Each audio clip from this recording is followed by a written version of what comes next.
Who dat? We dat. That's right. The Green Bay Packers are dat. Welcome, everybody, to the Game On Wisconsin Roundtable in the Game On Wisconsin studios. I am your host this evening. I am Jacob Westendorf, coming to you live after the Green Bay Packers have won 37-30 in the Bayou over those very New Orleans Saints. And I am happy to be here recapping another victory for your Green Bay Packers, my Green Bay Packers, and our Green Bay Packers. And I am joined by three very special guests, and I mean that in very different ways and a couple different people. So I have Dan Kotnick to my right here, DK all the way, my bartender. He does not appear to be making an ass of himself tonight. He's dressed like a normal person, so that is a first. Dan, welcome to the show. How you feeling? Exhausted. That's fair. It's midnight on the East. Well, Dan is in Eastern time zone, so I appreciate Dan for hanging in with us. He's in the Detroit area, so the Lions are celebrating a win up there today. So good for them. We give a little hat tip to the Lions for actually winning a game today. It's so cute. It's cute when they feel good about themselves. Yeah, it just kind of like builds up for them to ultimately get crushed. You can't have a downfall without going up a little bit. Yeah, so, I mean, good for them, I guess. The Lions are now a third-place team because the Minnesota Vikings, LOL, are 0-3 after blowing a big lead to the Tennessee Titans again. So kudos for that. Down below here on the bottom right, I have Todd Varney, also a member of Lombardi's Bar, and probably drinking a White Claw or something like that. But you can follow him on Twitter at the Todd V. He's not wearing – had Jair Alexander finished that interception on the last defensive drive of the game, maybe he would have had his sunglasses on. Then again – maybe after my daughter was pictured wearing glasses similar to that, Todd may never wear them again. That's certainly possible. But Todd, how you feeling? Much better? My retinas are sore because I've given up on wearing sunglasses after seeing that picture of your daughter. Just absolutely destroyed me. So I'll never wear sunglasses again. Other than that, the game, much like Dan, I'm exhausted. Especially after the Brewers earlier today, paced around all afternoon. I definitely got my steps in just pacing around watching sports all day. So that was fun. Yeah, kudos. Yeah, the Brewers are in the playoffs. And yeah, way to back in. Just put it in reverse and just coast. But yeah, this offense, I mean, they didn't look great tonight, but they still scored a ton of points. I mean, it's fun. Let's go.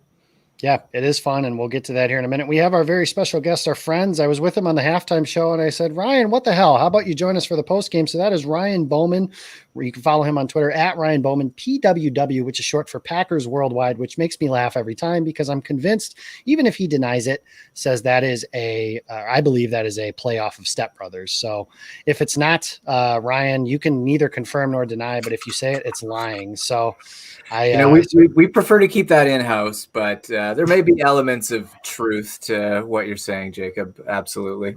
Well, if that is the case, and excuse my French, but welcome to the fucking Catalina wine mixer, everybody. So here we go. Boats and hose, everybody. So welcome. First and foremost, guys, I want to give you guys some credit. And as Aaron points out, shout out Lombardi's Bar, giving Kiki all that good juju this week. That gentleman certainly deserves a game ball for the way he played tonight, and we will get to that as well. Kyle, I love the play on words here. Go Pack Go, certainly in the Bayou spelling there. I love that. And SMH, hell yeah, boys. I love that too. And Robin, 3-0, baby. Yeah, that's absolutely right. The Packers are 3-0. And let's start there, guys. The Packers win 37-30. And let's just kind of go in general around a little bit, just kind of some of your gut reactions. Ryan, we talked at halftime. It was 17-13. We were a little frustrated because they scored right before we went on the air. A touchdown to Emmanuel Sanders. This Packers end of half defense has given up a score every week of the season so far, but to their credit, Packers came out. They were able to score let's do the math here. That's 24 points in the second half. They held the Saints to 13. So that's something, I guess, if you want to put it that way. I mean, they still gave up 30 points. The defense probably isn't great, but let's just get some gut reactions. How are you feeling after a Packers win on the road against the New Orleans Saints, what is presumed to be an NFC contender? I'm feeling pretty good. That was a great game. There was, as a Packers fan, it, give me some heart palpitations, probably a little bit, but just from a pure football perspective, that was a super entertaining game. I think you mentioned it on the halftime show, Jacob, that we were 0-2 for the fumble bounces. And, that actually played in our favor in the second half. And, I just am so excited to see how much further this Matt LaFleur offense can go. Because like you said, they did not play extremely well. They got off to a slow start in the red zone to start the game, but they still hung 37 points on a pretty good defense. So, the defensive shortcomings are obviously there. The run defense is obviously not there. And, that's not generally going to improve until Kenny Clark gets back into the lineup. But 3-0 heading home to face the Atlanta Falcons. Feeling pretty good. Yeah. I mean, how can you feel any better than that? Todd, you mentioned that the offense didn't look great, and I definitely agree with you. It certainly looked choppy at times, but 37 points, it's hard to feel bad about that. But in general, how are you feeling about a 3-0 football team? I'm loving it. I think they're definitely getting away from the stigma of the worst 3-0 football team, even though you might disagree with that, Jacob. I will continue to make that joke until it stops being funny, which I think will probably be when they're 4-0 going into the bye. 2 weeks ago. No, it happened 2 weeks ago. Just looking at the stat line, I mean, Rodgers only had 283 yards passing. Jones led rushing with 69 yards. Not a lot. That's nice. The stat sheet there. Thank you. Allen Lazard, though, huge day. Quietly 146 yards and a touchdown. Not a number 2 receiver, though, just to be clear. Let me give him a little credit. This guy, Eric, says best 3-0 team that doesn't throw touchdowns to first-round wide receivers. If Allen Lazard was a first-round pick, clearly he would have had 250 yards receiving and 3 touchdowns tonight. Totally. Yeah. So Todd's done. Yeah. Okay, so that's good to know. Okay, good to know. So Dan, how are you feeling, man? I'm feeling great. Real quick before I go on, I want to look at Adam Wessendorf here because I said this too. Does it seem like Allen Lazard after every catch, does he have to look like he's about to fall down every single time? Like he looks like a baby deer at times. It's funny. Adam and I, we used to coach youth baseball together. We had a kid on our team. His name was Gannon, and we called him Bucky. And I'll never forget this kid because he kind of looked like Allen Lazard, same haircut and everything. He'd hit a ball into the gap. He'd round second base, and it'd never fail. He'd freaking fall down all the time. It's crazy. And Allen Lazard, week 1 against Minnesota, has a touchdown, falls over. Tonight has a touchdown, falls over. It's so crazy how many times this dude falls over. That's absolutely insane. But yes, Dan, please go on. But overall, this tonight proved that the Packers are for real, man. The offense hung 37 points on a pretty darn good defense, and the defense was able to do just enough to get by without Kenny Clark. We saw in the second half that Mike Pettin did make some adjustments to stop the run game a little bit. If he can kind of figure that out, then things kind of clear up. And you bring back Kenny Clark and that improves things. But also we talked about Kingsley Keke. This was his coming out party. This was him showing that if Kenny is going to miss more time or needs to be on some kind of rotation, that Kingsley can step up. That's exactly what this defense wants him to do. And I think the offense showed that they can hang. The defense made the plays when they needed to. It didn't look pretty at times, but you went into a place that you haven't won in 20 plus years, and you beat a pretty good team, probably one of the best teams in the NFC. You've just cemented yourself as Super Bowl contenders. Yeah, I think that they had done that prior to tonight for sure. But something I said before the game started and after the game was over was, when is the last time the Packers with Aaron Rodgers as the starting quarterback? Because obviously we can't really go by Matt LaFleur too much because he wasn't LaFleur hasn't been the coach for too long. But when's the last time with Rodgers as the starting quarterback that the Packers won a game that they weren't supposed to win? Went on the road and beat a team that was maybe better than them or equal talent, but slightly better, and not at home. Because obviously home games, the Packers are traditionally very good at home, but on the road, they've under Mike McCarthy even talked about it all the time. It was 8-0 at home, 4-4 on the road. You're 12-4. You go into the playoffs. You're probably in a really good spot. When's the last time the Packers won a game like this on the road? Now, granted, they were fortunate. It's not a true road game. I don't think that was necessarily can be lost, but it's no different than anything else. Teams are coming to Lambeau and not playing with the Lambeau field advantage either. So that's certainly something to look into too. Kingsley Keke, that's a big game for him. I've said it all offseason. He's the second most talented defensive lineman on this team. That talent is starting to shine through. Like I've said, guys, Packers, if you're watching this game, Shannon Sullivan, huge play on Alvin Kamara to have that big stop as well at 30-27 to get the Packers a chance to let their offense win the game. You come on Game On Wisconsin shows, you make big plays. That's just what happens. So Lombardi's Bar. Jason in the chat.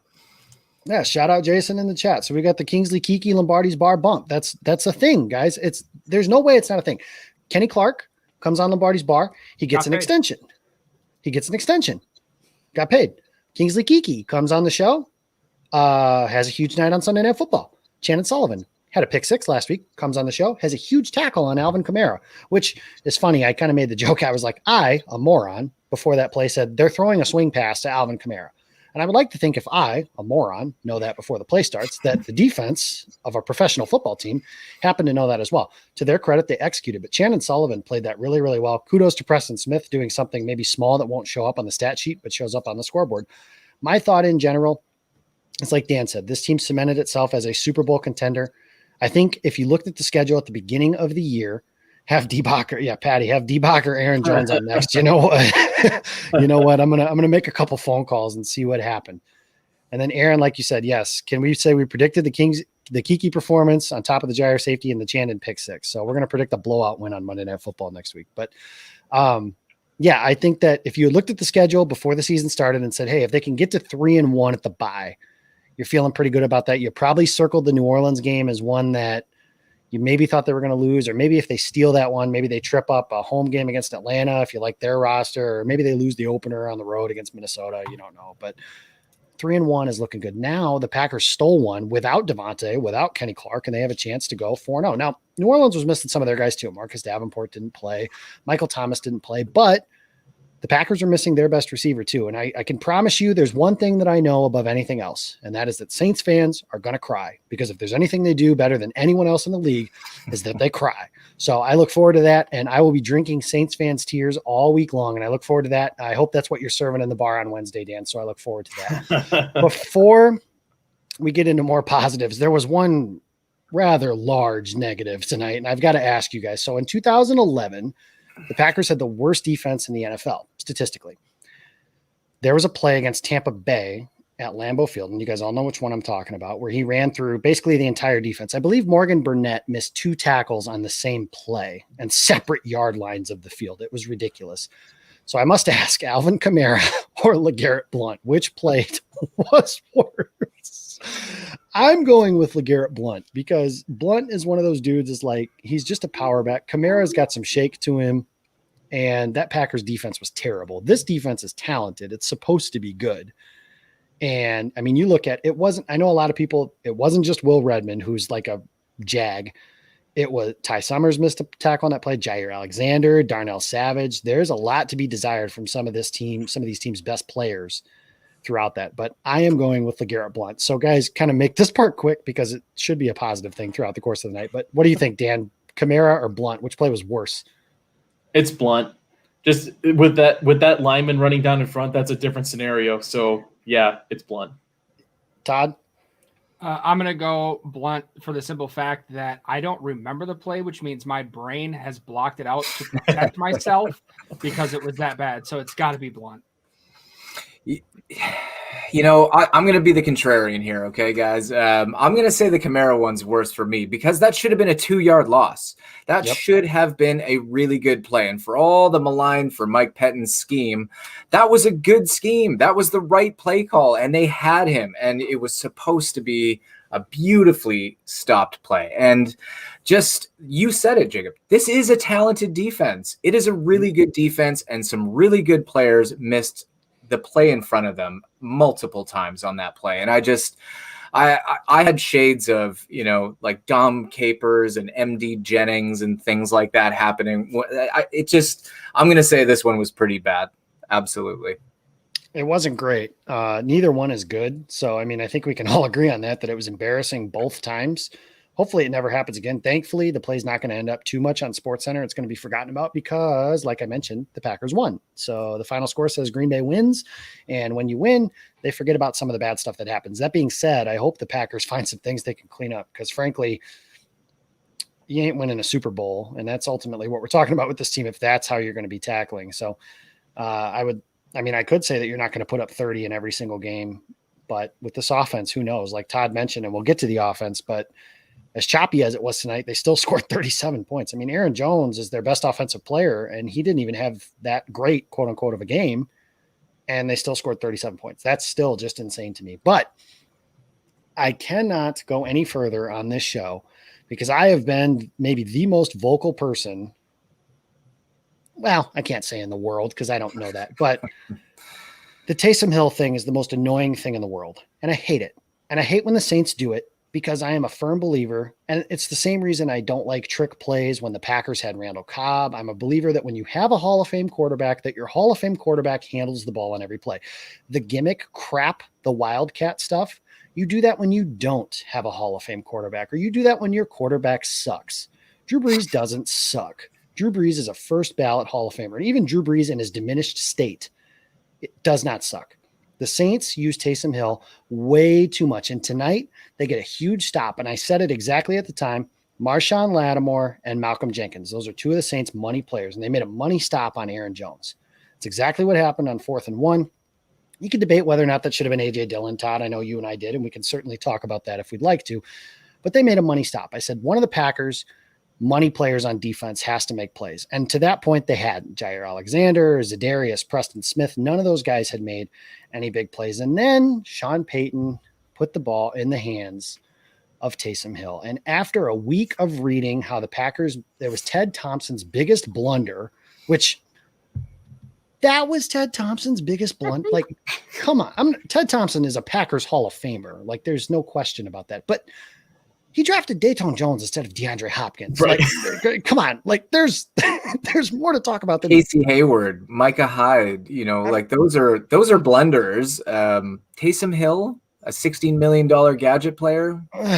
Taysom Hill makes more money on average annual value than Christian McCaffrey. And it's a player that the Saints don't even believe is their quarterback of the future. And if you think that they do, their actions speak louder than their words. Jameis Winston is on their team. And if Breeze gets hurt, he will play. Teddy Bridgewater was on their team. When Breeze got hurt, he played. If they really believed that Taysom Hill was their quarterback of the future, he would play in those spots. But they don't. That's why he's on the team. Is he able to help a team? Yes. Is it a huge blunder that the Packers cut him?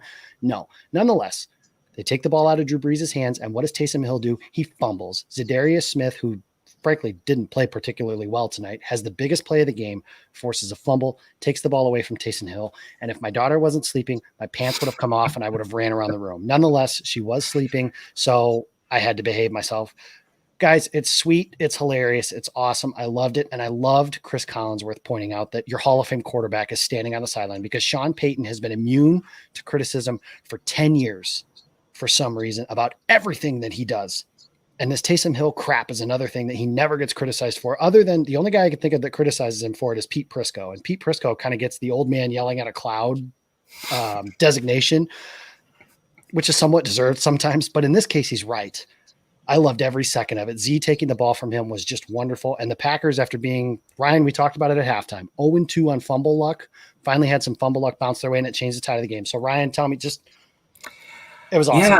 Yeah, it was sweet to watch it because this is what Packers fans need to move beyond the Taysom Hill thing, right? Like he made a critical fumble in a game that rewarded us. The blunder is on the Saints now or something like that. It was poetic justice. I said on PWW Live on Thursday, like the thing that would make Packers Twitter burn the most is if Taysom Hill threw a touchdown pass to Emmanuel Sanders or something. It would be, all hell broken loose. But seeing that just kind of validates everything you're saying, Jacob. But is Drew Brees going to make that fumble? Is he going to make that play? No, he's a way better quarterback than Taysom. I tell you what, he might, but I feel a lot better sleeping at night knowing it was Drew Brees that made that play instead of a backup gadget player. Yeah. So to put, and that's exactly it. At a critical point in the game, when the Saints have all the momentum, it's a tie game, you're going to put the ball in the hands of Taysom Hill, and it cost you. And since that point, the Packers had all the momentum. It was their game from that point on.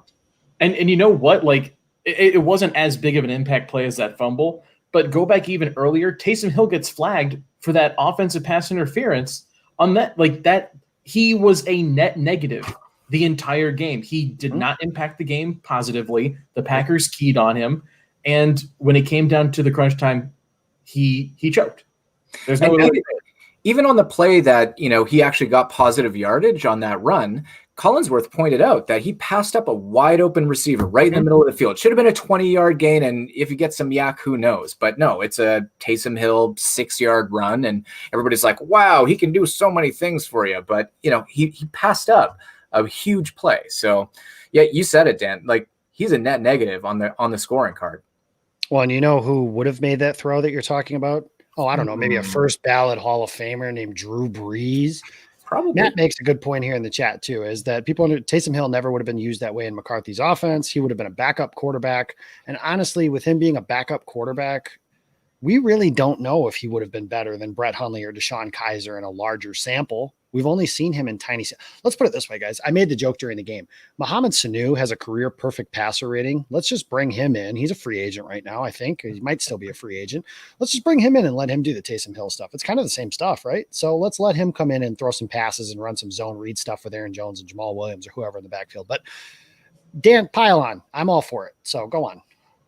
Yeah, no, I literally when Taysom Hill lined up, and you could almost see it coming from like a mile away, because there was that moment before where you could see Taysom Hill kind of like leaning in to hear the play call in Drew Brees' headset, and then he comes in there. I'm sitting there like, God, it would be so nice to see a pick six off of Taysom Hill right here, and then just bam, like this is the moment that I think people look back on now, because you're already questioning what Drew Brees is as a quarterback with this offense. That happened last week.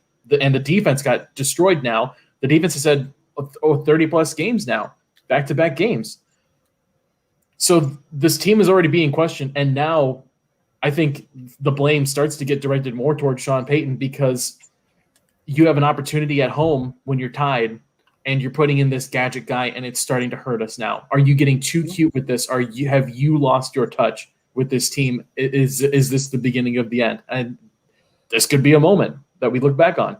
I'm telling you, Ben Fennell says it all the time. Offense doesn't have to be hard. People talk about creativity and all this sort of stuff all the time. And sometimes it really is just as simple as, this is my best player, put the ball in his hands. And the Saints' best player is Drew Brees. And after that, maybe it's not Drew Brees anymore, but still it's Alvin Kamara, it's Michael Thomas. Those are the guys they need to target. The Taysom Hill stuff is cool to throw in a wrinkle every now and again. But overall, like I said, I've hated the Wildcat forever and ever.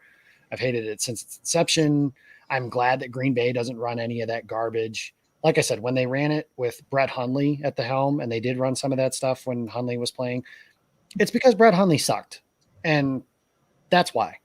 But with Aaron Rodgers, with Drew Brees, with Tom Brady, with Peyton Manning, with Patrick Mahomes, you don't have to run stuff like that, because you have the guy. And the Saints have the guy. And for some weird reason, Sean Payton it's something about him that I think, and granted, I'm from the outside, so I have no idea who he is or what he's like, but I've always thought that he's an arrogant, smug son of a gun who tries to prove how much smarter he is than everyone else. And I think this Taysom Hill thing is just one more thing. So, Todd, I've said everything there is to say. I'm guessing that you think that Taysom Hill is like the best player ever. I've got two things. Oh, one, great. we can't talk about Ted Thompson's biggest blunders and not mention Justin Harrell. Yes. Like, not enough people bring him up. That was an awful pick in 2007. And the bad part about draft picks, like with Harrell specifically, is like the draft is a crapshoot, right? But it's like you picked an injured player and expected him to not be an injured player. That even if he would have played healthy, was projected at like a third-round pick. Right. Again, sometimes similar to offense, the draft doesn't have to be hard. Don't try to get cute and show that you're smarter than everybody else. Take what's there and go from that.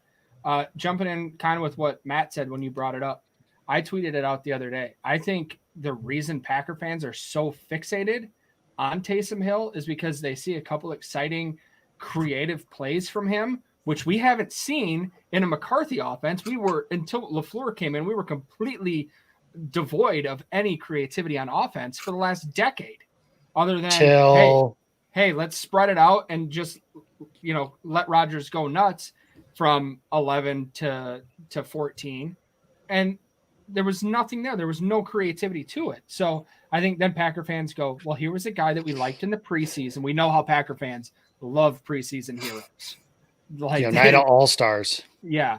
And then so they get one of those guys that leaves and makes a few exciting plays, and they're like, what is our organization doing? This is awful. So Taysom Hill's dead to me. I don't care about him. I don't ever want to hear about him again. Shut up.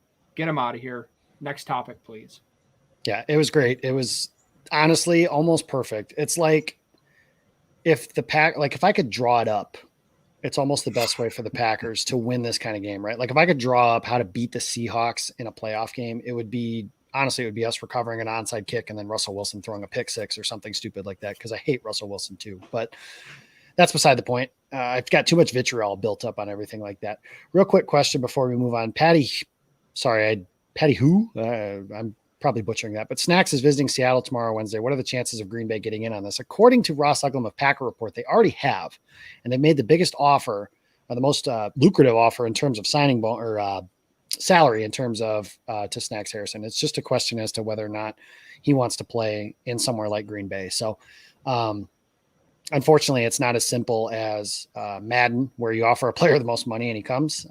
Green Bay has made their effort. One of the realities of playing in Green Bay is it's not a big market, and it's freaking cold in Green Bay, and people don't like that. And Emmanuel Sanders is a perfect example of that. He basically said it word for word this offseason. The reason he's in New Orleans and not Green Bay is because he didn't want to play in the cold. So hopefully that's something that Harrison decides against, because the Packers could certainly use someone like him to play instead of Montravius Adams or Tyler Lancaster. And I'm not even asking him to play a boatload of snaps. I am cool with if they're two starting defensive linemen moving forward, or Kenny Clark and Kingsley Keke. I'm really excited to see his development moving forward. Real quick, do you guys have any extra thoughts on Snacks Harrison? I mean, I know we've kind of beaten this drum to death. It's not, I think in general, it's not as simple as, just sign this guy, because obviously the free agent has to want to come here too. Yeah, and I think you said it. It's a Packers fans and all fans in general are just, like you said, they think it's a Madden franchise game and you can just offer the money and they will come. But it's a two-way street. And if Snacks really wanted to play here, he'd probably be here already, honestly. And I've been clamoring for him for all year, all offseason, just shouting to this guys to make it happen, because the Packers can clearly use a big-bodied run stuffer. But, maybe he sees the Packers 3-0 and says, they might be going to the dance here at some point, or they're, like you said, a Super Bowl contender. You got to think that's what he's after at this point in his career, is to go chase a ring. So maybe that helps the Packers and they can get something done. I can say this, as far as a team that he can impact the most, Green Bay's the one, because Seattle's run defense is fine. They can't stop anybody through the air. I don't know how much Seahawks football you guys have watched the first 2 weeks, but Dak Prescott lit them up like a Christmas tree today. And last week it was Cam Newton. I mean, Cam, nobody's going to mistake him for a great passer. He's a good passer and a talented quarterback, but he threw all over them. And the first week Matt Ryan did. Now, granted, those are three really good quarterbacks, but they're not even pretending to stop anybody through the air. Seattle's a team, I think, eventually that they could be. I think they are a Super Bowl contender. Obviously, if you have Russell Wilson, you're a Super Bowl contender, but they're a team that has like 6 really good players. And eventually I think that's something that gets exposed. But Todd, Dan, the bar guys, anything real quick on Snacks before we move forward? I guess my thought on Snacks is, how ready do we think he is to play? That's another good question. Can he come in? We're seeing it with a lot of guys this year without that preseason, a lot of missed tackles, a lot of sloppy play, and a lot of guys getting hurt because they're just not, their bodies aren't conditioned the same. They weren't worked into taking those real game hits at real game speed. So even if he comes in shape, how long until he's in game shape and ready to play? And at that point, do we want to pay him for 2 or 3 weeks when he's playing 10 to 15 snaps, maybe not making much of an impact, to be that liability almost? It's got to be better than what we've got in there a lot of the time. But just a concern. I'd love to have Snacks here too, but that's just a question you have to think of as well. And something I've thought of is, and Dan, I'll let you talk eventually, I promise, but something I thought of was last year, you kind of saw him in the locker room after the last game of the season, and he was crying a little bit and saying he wants to do it, but he's not sure if his body can anymore. And something I've heard a lot of people around the NFL say before is, once you think you're done, you're done. And the fact that he hasn't played the first 3 weeks of the season, hasn't gone through camp, all that stuff, it kind of makes you wonder, like, even if he does come back, you're kind of seeing it with Rob Gronkowski now, right? I mean, he took a year off and he came back, and everybody's so shocked that he's not this huge, productive, greatest tight end of all time like he was before he retired. And it's like, guys, NFL football is freaking hard. Like, these guys are professional football players. It's hard to do that. So that's something I wonder as well about Snacks. Not only is he ready, but even if he is ready, how, mentally and everything, how is he ready to go on that standpoint? But Dan, I've cut you off enough. Please go. Yeah, well, I didn't have much to say. I was just going to pretty much agree with everything you guys were saying. Like, if this was going to happen, it would have already happened by now. Like, the defensive line situation for the Packers has been like this since Jump Street. The Packers made their offer, and Damon, chose to say yes or no. And I mean, if he's going to visit other teams, I don't think I've heard he hasn't made an official visit to the Packers. So that just to me screams that the Packers aren't what he's looking for. Yeah, and I mean, he hasn't made a decision. He got interest this offseason from the Bears, the Packers, and the Seahawks, according to Adam Schefter. He's visiting Seattle this week. Remains to be seen if he'll get a deal out of that. Like we said, Green Bay has offered the most lucrative contract, and that is according to Ross Uglum of Packer Report. So it remains to be seen what will happen. Ultimately, I don't think he's going to be a Packer. And honestly, even if he is, that's not one of those. The Packers' issues, honestly, their run defense, I know that's like the thing that's in vogue to complain about. My biggest concern is the fact that they haven't really stopped the pass either. And that is a bigger concern to me going in the few weeks. The Smith brothers have been the super silent brothers over the last 3 weeks, really. A couple splash plays from Z here or there. Nothing really out of Preston Smith. And now the concern is Rashawn Gary, I noticed, didn't finish the game. Jonathan Garvin was getting some snaps toward the end of the game. I hadn't heard if he left the game with an injury. He was kind of limping off the field, it looked like. An ankle. Yeah. With an ankle injury, and they didn't say anything else about that. But I mean, that's obviously a concern as well. One other thing before we move to the offense, can we please, Ryan, I said this on the halftime show, but I got to say it again. Any part of the playbook that has Oren Burks playing the edge, rip it up and throw it in the trash, and then pick it out of the trash and throw it in the shredder and throw it out of the shredder and flush it down the toilet. Burn it all, Yeah. Burn it all down, as they would say. That is horrendous. The Packers offense, guys, they've scored 30 plus points in every single game, 40 in the first two. And tonight it's 37. So very close to 40. And honestly, if they hadn't shot themselves in the foot a couple times, they might've gotten to another 40 burger again.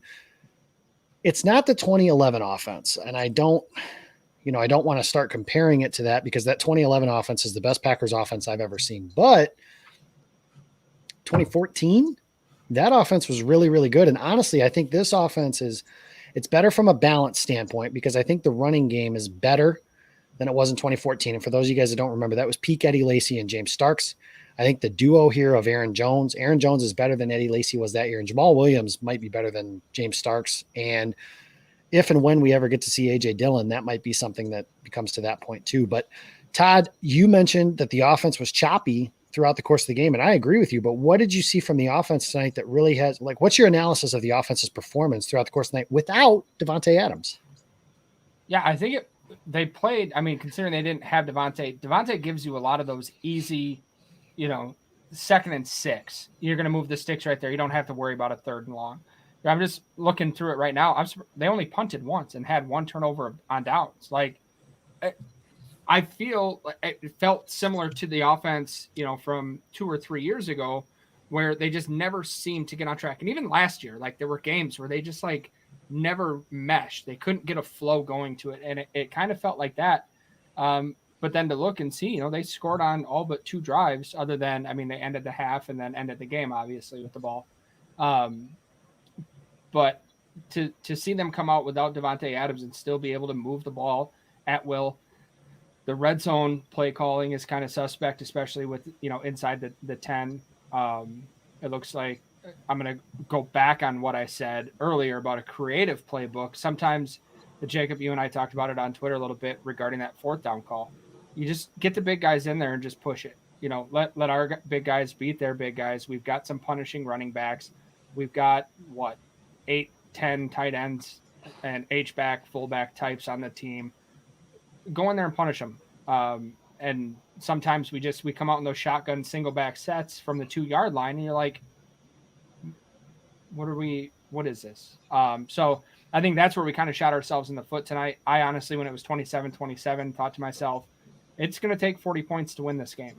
Luckily, we were able to sneak by with kicking that field goal and then scoring a touchdown. But I thought we were going for 40 again.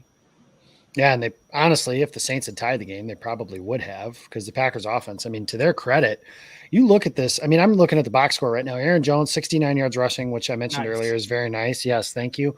Jamal Williams, 6 carries, 14 yards. So from a running game standpoint, they didn't do a whole hell of a lot. Alan Lazard was the big game of the night, over 150 yards receiving, had a 72-yard catch. He had 1 touchdown, not fighting the turf monster. Unfortunately, he might have had a bigger one, but Robert Tonyan, 5 catches for 50 yards and a touchdown. Jay Sternberger, 3 for 36. But I mean, there's not, when you hear that they scored 37 points, you would think that you'd hear some gaudier numbers for some other guys, but it really has been balanced. Something I do want to talk about, though, guys, is it's 27 apiece and it's 4th and 1. And I know, Todd, we talked about it, so I'm certainly going to bring it up now, is it's 4th and 1. And they run the play to Aaron Jones. And I know, Dan, you mentioned it as well, that you didn't necessarily appreciate the play call from the spot. I personally didn't have a problem with it, because my thought is that if Alan Lazard executes his block, that Aaron Jones has a 6-yard gain. Sometimes it comes down to execution. I know a lot of people want A.J. Dillon to get those carries, and I understand that. My thought in that specific situation is you're asking a 2nd-round pick with like 7 career carries to carry a ball in a huge spot when the game is tied. You're at midfield. It could be the difference between the ball game or not. I understand that's A.J. Dillon's skill set, but Aaron Jones has been very successful in short yardage situations throughout his young career as well. I think also, I've talked about this before, your money downs, you go to your money players, and the Packers' money players are Devontae Adams and Aaron Jones. Tonight, apparently one of their money players was Alan Lazard, and I wondered who their other money guy would be with Devontae Adams being out. It appears Alan Lazard. They went to Jay Sternberger a couple times, which is really nice to see, and I wanted to talk about that because Jace is my guy. And Robert Tonyan, obviously, with a big touchdown there at the end of the game. So shout out to Andy Herman for that one. But Dan, you mentioned that you didn't necessarily like the play call. What is your thought there on 4th and 1 then from midfield? What would you guys have run? Todd, I'll eventually work this way around here. But yeah, Dan, what would you guys have run from that spot? I just, where's the QB sneak? Make the QB sneak great again. You know what I mean? Like, it's 1 yard. I don't hate. Dan quoting Donald Trump is a little interesting, but go on.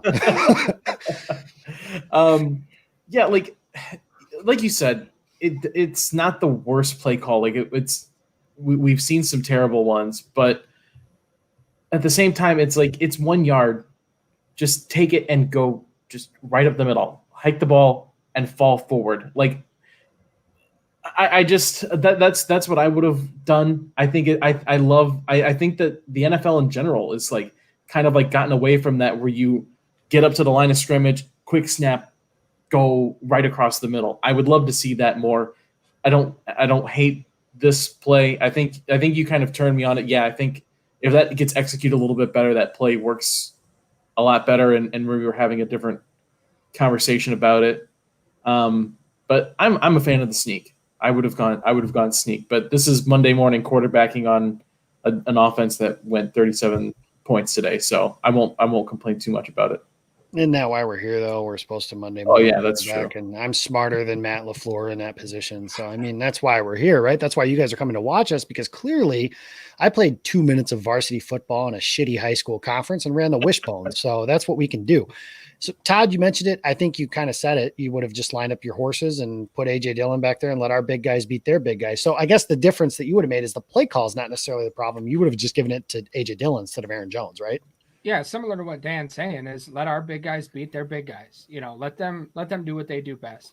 Kind of when we, talk about the pulling out your Hall of Fame quarterback for a gadget guy is, why go into a shotgun with a single back formation, hoping that you make the defense look somewhere else. Instead, bring out 3 tight ends, bring out a fullback, and just punch the damn ball forward. If you don't want to bring in A.J. Dillon, I get that. You're right. He's young. He's raw. Like I told you, it'd be a great welcome to the league, welcome to the world, I'm here kind of moment for him to get that one. Jamal Williams, even A.J. Jones, or I'm sorry, I call him so many different things. Trey, I'm going to go with because we're best friends by extension. Even run it with him. Like you said, he's good in short yardage, but put the guys in there to block. Let our big guys beat their big guys. Do what they do best. Put your best guys out there for that situation. and get the yard. All righty, so there's that, and then now we have the tiebreaker. Ryan, did you agree with the call on that play? And two, if not, what would you have run? Well, I think they kind of boxed themselves into a corner. I'll if I'm going to criticize a play call on 4th and 1, I think you do have to try and line up and go and get a yard. If you can't do that, then what the heck are you doing out there, right? But I think the couple play calls before that were actually what put them in that situation. They did have some predictive calls prior to that, some more. We talk about creativity, but that defense was stacked against the run. I think Jamal was actually in there the play before and got stuffed short on the third. Wasn't it 3rd and 2 before it was 4th and 1? I was at 3rd and 5, and they ran a draw. I was just going to say, I'd like to see what the box looked like, because from the broadcast, it's hard to tell. They ran a draw with Jamal, and he got to it a 4th and 1. I'm not a huge fan of that play. Like Jamal Williams on a draw to me isn't the best play call there. I think, they should have tried to maybe push that a little bit there if they knew they were going to go for it on 4th down. But I mean, like you said, if that block gets executed, it's a 6-yard gain. So I'm not going to pick on the call. I'm going to pick on the execution there. But I think maybe if they knew they were in 4-down territory, they probably could have approached that sequence a little bit better. Yeah, and I wonder if that was a check by Aaron Rodgers too, because last week, for example, he checked into a draw like that against Detroit and turned into a 12-yard gain. So, sure. I mean, those are some things that we don't know, and without the benefit of a rewatch, which it's 12:45 on the East Coast right now, 11:45 here, probably not going to get to that one tonight. I might do that tomorrow for you guys, but tonight's not going to be it. So that was interesting. I will say this: I love the aggressiveness from Coach tonight. I kept saying that, field goals aren't going to beat Drew Brees, even Drew Brees in this diminished state. And I kind of made the joke of Sean Payton against Mike Pettin, but I'll take my subtle dig where I can get it. But I love the aggressiveness. The 4th and goal early in the game, or early in the second half, was huge to get that touchdown. Even the 4th and 1 there, obviously it didn't work, but even still, I love the aggressive mentality of, like you said, Ryan, line up and get a yard. If you can't get a yard when you have Aaron Jones or AJ Dillon eventually, and this is something where I'd like to see AJ get a little more involved on just some, not garbage carries, because I don't want to call them that, but just some plays to kind of get him some confidence that can grow a little bit and play. The Packers have been in some games in the last few weeks where it's been blowouts, and I would like to see them play him a little more in some of those situations to where he can grow some confidence to where, yeah, that situation does sound like something where that's what you drafted AJ Dillon for, is he should be able to get behind his shoulder pads. And this is where I kind of agree with Todd to some point, is if that exact situation plays out, Todd, shut up. If that exact situation plays out and Marshawn Lattimore and Malcolm Jenkins are standing in AJ Dillon's way and he's behind his shoulder pads, I don't think he gets pushed back. Let me just say that. So that's my thought on that. Guys, we're running long on time, and I'm assuming Dan is a normal person and has to work in the morning. So, we'll try and push this a little bit, but honestly, are you really going to sleep tonight anyways? No, I wasn't going to go to bed until 1:00 anyway. So, right. So we're good. So they're 3-0 now. And we've talked about this, and we talked about it last week after they beat Detroit, but now I made the joke all week. They play a professional football team on Sunday, and that was New Orleans. They beat New Orleans. They beat them on the road in a game they weren't supposed to win necessarily. Dan, you said they're Super Bowl contenders, but how good can they be? I mean, Mom, you're a pervert. Stop.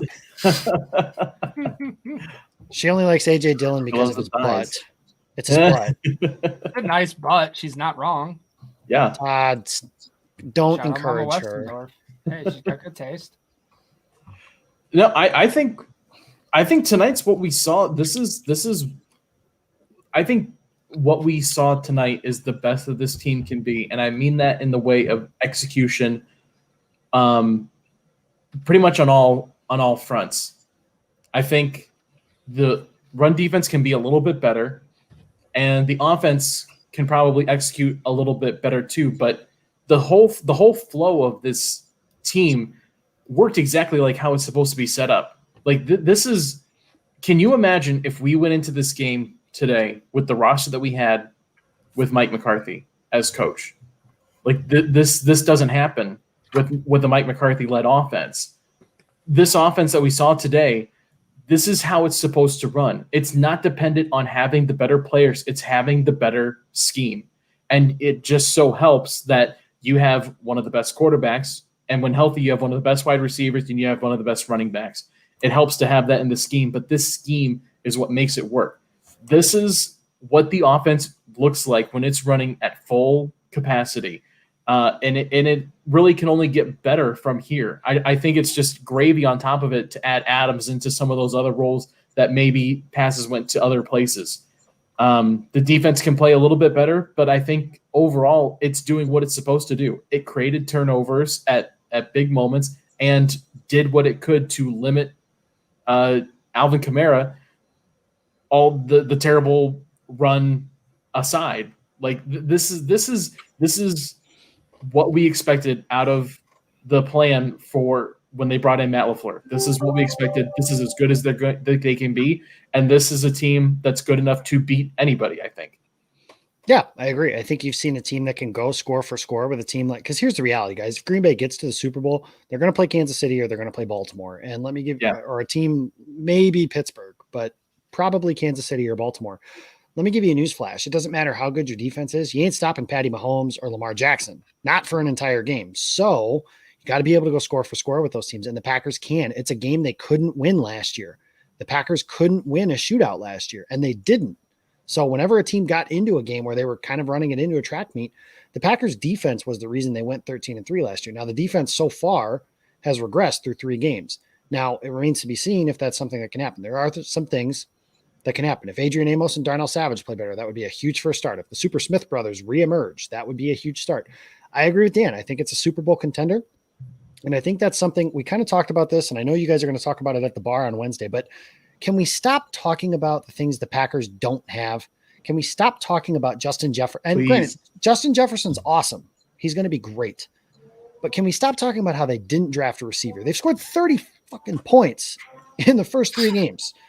Can we stop talking about how they didn't draft it? Their first round pick hasn't played a game. Can we stop talking about how their second round pick is a 3rd string running back? Let's stop talking about the things this team doesn't have. And let's start talking about the things this team does have. And what they do have is a great head coach. They have a great quarterback. They have a great running back. They have a great wide receiver. They have an awesome offensive line. Billy Turner played tonight. They have their 3rd different offensive line combination in 3 games. And you didn't even notice. The only sack on Aaron Rodgers tonight was because of a failed, a blitz that they sent more guys than the Packers had to protect. And Rodgers he tried to escape and didn't get the ball out. So it was really on the quarterback more than the offensive line. So this team, they have 2 really good pass rushers. They have a great cornerback in Jair Alexander. They have an emerging player in Kingsley Keke, an emerging player in Rashawn Gary. They have a really good team and they have a Super Bowl contender. And if you don't think they do, if you want to complain about what they don't have, I advise you to throw on some film from 2018, some 2017 film where those teams sucked. You want to watch bad football? Those teams were horrible and they were hard to watch. We hate watched those teams for 17 weeks. And I mean that. The only good thing that emerged from those 2 seasons was the comeback against the Bears. That was it. Yeah. Everything else about those 2 seasons sucked. It was so depressing for those 2 years. This team is reinvigorated. So let's stop worrying about how they don't have Justin Jefferson or Antoine Winfield or T. Higgins or name your wide receiver or name your defensive lineman or defensive back. This Packers team is 3-0. They haven't lost a game yet, and they're a Super Bowl contender. If the season ended today, they are the number 1 seed in the NFC. But Jacob, can you imagine how much better they'd be if they drafted a wide receiver? All right, let's see. Mike Florio has joined the chat. So Dan has been removed. So, oh my God, Mike Florio. And today he said he was an Aaron Rodgers fan. So I have Dan working with his translators and everything like that to try and figure out what the hell he actually meant. Yeah, he's trying to do some like mind screw with you or something, man. I gave him the biggest of middle fingers when he said that. Like, just bleep all the way off Mike Florio. Nobody believes that. Like anybody that's read Mike Florio for any amount of time knows, like, he will take any kind of low-hanging fruit against Aaron. You know what? At least guys like Colin Cowherd and Skip Bayless will stand by their dump. Sure. When they do it, they double down and commit to it. But this is the second time in 2 days we've said those names on this network, and I am getting really frustrated by that. But I have an idea and I have a thought. Maybe Mike Florio is a fan of Aaron Rodgers because bashing him has made his business far more successful. So without Aaron Rodgers, he would be in turn less successful, right? I would be a fan of a guy like that too. Nonetheless, Ryan, 3-0. How good is this team? And I think they can be as good as they want to be. They've beaten two really good teams. I mean, I know the Vikings are 0-3, but the Vikings are terrible. I think the Vikings are actually not a terrible team. I think they are a difficult team that have had some bad bounces that are relying on young players to start the year in a season with no offseason. I think they will round into shape. And that is a tough game to go and win in Minnesota. That's always a big one, right? So they've got 2 signature wins on the season already over what some would say. That's pretty good. Rent free. I am rent free in his head. So that was good. But, I think we're going to see a lot of this kind of game, right? Where the Packers are hanging 30, 35 points. That the team we're playing against is not far behind in the high 20s, potentially getting up to the 30s. But the defense is going to do what they need to do, and they're going to get some turnovers. They're going to make some impact plays, and Rodgers and company are going to make them right for it, right? If you get the ball back into Rodgers' hands, they're going to score. And if they can keep hanging 35, they can win just as many games as they did last year. They can win more games than they did last year if they keep scoring like that. So that's a lot. I mean, hey, we the old Mike McCarthy thing is you play the season in quarters. We're 3 games into quarter 1 and we're 3-0 and we're going up against the Falcons, who will do everything possible to try and lose a freaking game. So at home, I'm not, is this a trap game? Maybe that's another question, but yes. It is. I think it fits the very definition, right? I agree, but I don't think the Packers can ever look at the Atlanta Falcons, the team they historically have a lot of trouble with. If it's a trap game, then they're not paying attention. They need to beat that team. I'll say this when it comes to Atlanta, and we'll get to them in a little bit, just as a quick, well, actually, I'll wait for that. Todd, what do you think? 3-0, this team, are they able to get to the Super Bowl?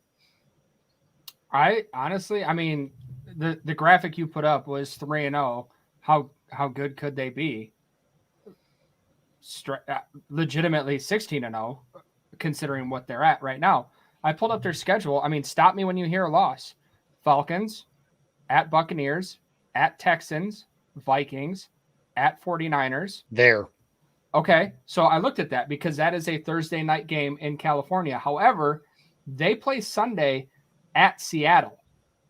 So it's not like they're going to be sitting at home having a cushy little ride or a game to prep ahead, that they can just kind of walk through.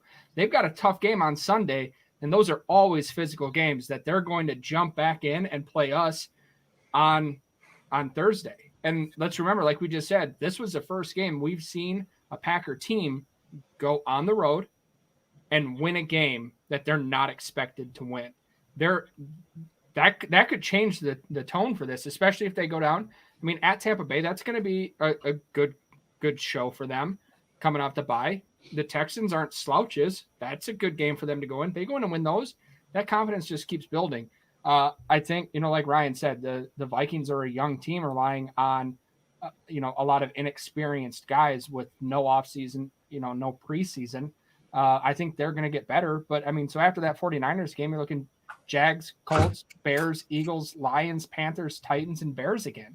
Like, and I think 6 of the 8 games are at home on that stretch. So, this is the grueling stretch that, clearly the Packers have had an advantage of no fans going into Minnesota, going into New Orleans. But, hey, them's the way the cards play. So we can't.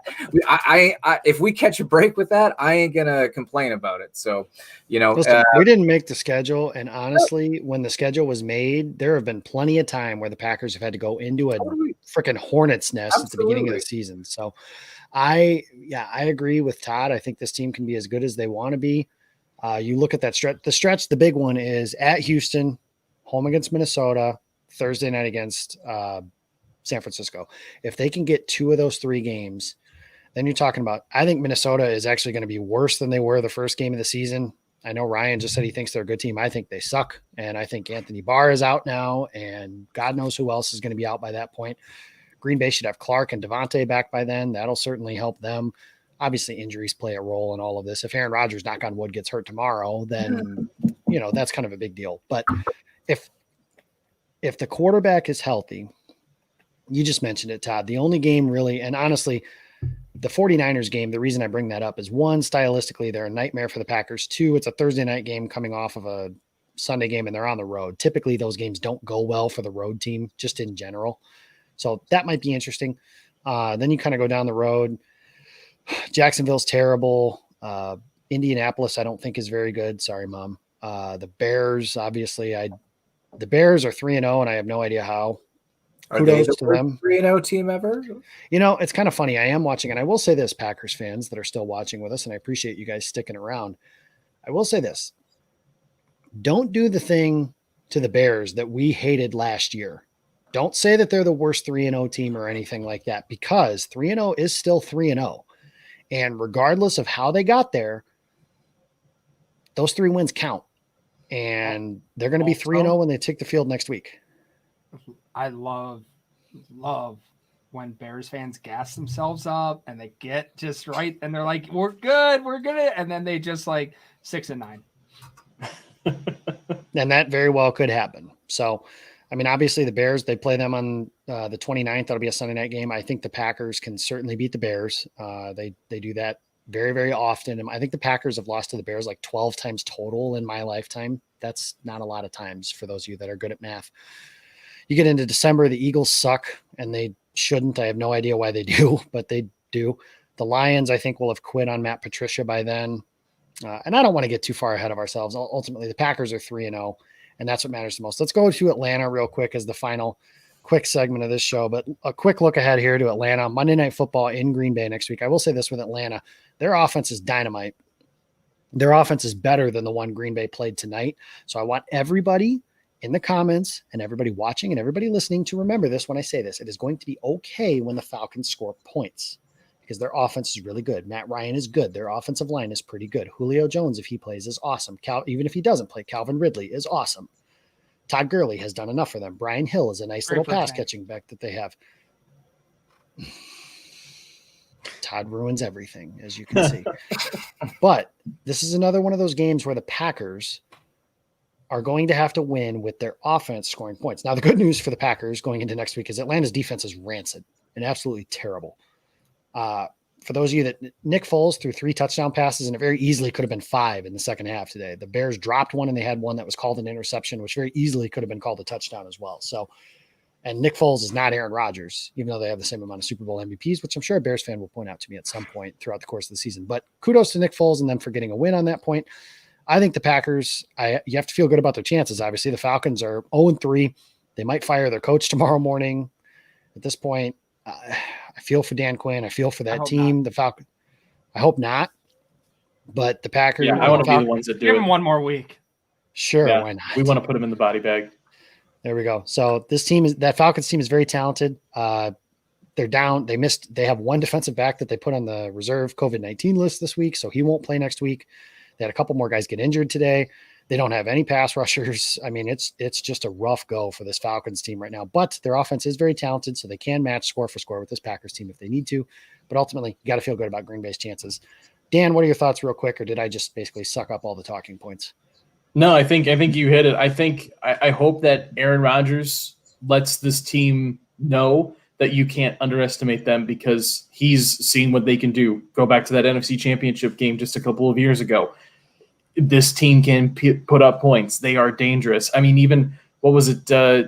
I forget when it was. Just a handful of years ago, that Monday night game, the Packers go up huge. Yeah, go up huge, and the Falcons come right back. He has seen this team, in every form and every single form they can put up points. And so I hope he lets the team know this, and the veterans on this team let him know that we can't underestimate him. And yeah, just let him get up by double digits. They'll be good. That's just insane to me. The Falcons have led by double digits in 2 of their 3 games. They led in the fourth quarter in all 3 of their games, and they've lost all 3 of them. Now, what's worse though? Is it the Falcons blowing double-digit leads multiple times, going 0-3, or is it the Jets going 0-3 and never leading at all? It's the Jets. Okay, the Jets are like historically bad. Yeah. Yes. And do you guys remember when there were people, I mean, granted, there were a lot of people that people wanted to be the head coach of the Packers, but Adam Gase was one of the candidates.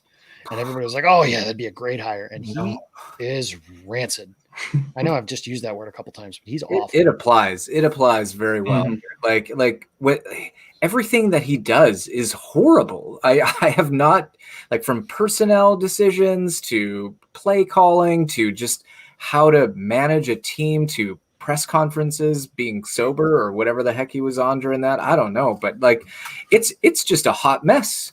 That whole New York, and Mike McCarthy was in the running for that job. So I mean, say what you want about McCarthy, he'll always have a place in my heart, and I'm happy that he didn't actually get, that instead of the Dallas Cowboys, which isn't that much better of a gig in my mind because I hate the Cowboys. But thank God he didn't have to land up in New York. Whew. From a rooting standpoint of if I wanted to root for somebody, I would have rather him ended up with the Jets, but.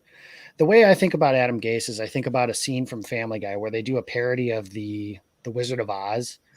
And they basically say that that's like cutting a huge fart and then it just lingers and then you walk away. And that's how we'll remember you, as a big fart. And that's what Adam Gase is. He's just a big fart. And that's what I'm going to leave you guys with. Disrespectful to farts everywhere. Yeah. So last week I was disrespectful to boobs and this week it's farts. So, I mean, I think we've crossed the maturity threshold of about 6 years old. So thank you to everybody that has stuck around. On brand though. On brand. All righty. So Todd, anything real quick on the Packers with the Falcons next week? I mean, at least we know we can start slow. Like, come out first. We can start slow for the first half. Like 3 quarters, honestly. Maybe we see Tim Boyle start the game quarter one. Oh Christ! Work out, treat it like the 4th preseason game. Okay, now we're just getting cocky, and like you said, it's a trap game, so we shouldn't do that. But yeah, I mean, their defense is bad, and like you said, their offensive line. I gave you a weird look when you said they were good because it seemed like Matt Ryan was running for his life all day today. I can't find a stat on hurries on it right now. He got sacked once and got hit 4 other times. So maybe not a ton. I don't know what the pressures were on him, but it just seemed like he was just running for his life the whole time. So I think our pass rushers can get in there and make some noise next week. I hope that's the case. And again, if not, we can definitely go, especially if Devontae can go, we can go stride for stride with our offense. Hopefully they can. My prediction after the injuries, and especially after tonight, was that Kenny and Devontae, you won't see them until after the bye. But maybe I'm wrong. I'd like to see this defense play with all of their horses, at least up front, with Kenny and Z and Preston and Rashawn. And Garvin had some nice moments tonight as well. So that's something I'd like to see. Guys, we have gone – I always say this is going to be a half hour, and I've doubled that each of the first 3 weeks. But hey, wins are more fun to talk about than losses, right? So thank you guys for sticking around. Follow the show, follow the network. We are on Twitter at Game On WI. Subscribe on YouTube, Game On Wisconsin. You can follow me personally. I am at Jacob Westendorf if you want. Packers takes and pictures of Blake. That's the way that I have been branding myself on Twitter over the last few years, and that's pretty much what it is. So that's my thing. You can follow Dan Kotnick, our bartender. He's DK all the way, and you can catch him on Lombardi's Bar on Wednesday nights. You also catch Todd. He's the ugly one on Lombardi's Bar. He is at the Todd V. And Ryan Bowman, our friend from Packers Worldwide, at Ryan Bowman, PWW. You can catch Packers Worldwide live. That is Thursday nights, correct? Thursday nights, yeah. Thursday nights with Matt Freilich and Ryan, last name I won't try to pronounce, but it's Polish. And Schoberg. Shout out to my other Ryan from PWW. Other Ryan from PWW. The big thing that you guys got tonight is that the Packers win 37-30. They are 3-0. What a great feeling. What a great everything. I'm just out of words at this point for how excited and happy I am for this team. Thank you guys for sticking around with us the whole way. We look forward to another wonderful roundtable next Monday night after the Packers beat up on the Atlanta Falcons and get to 4-0 before the bye week. Thank you guys for listening, and go Pack Go.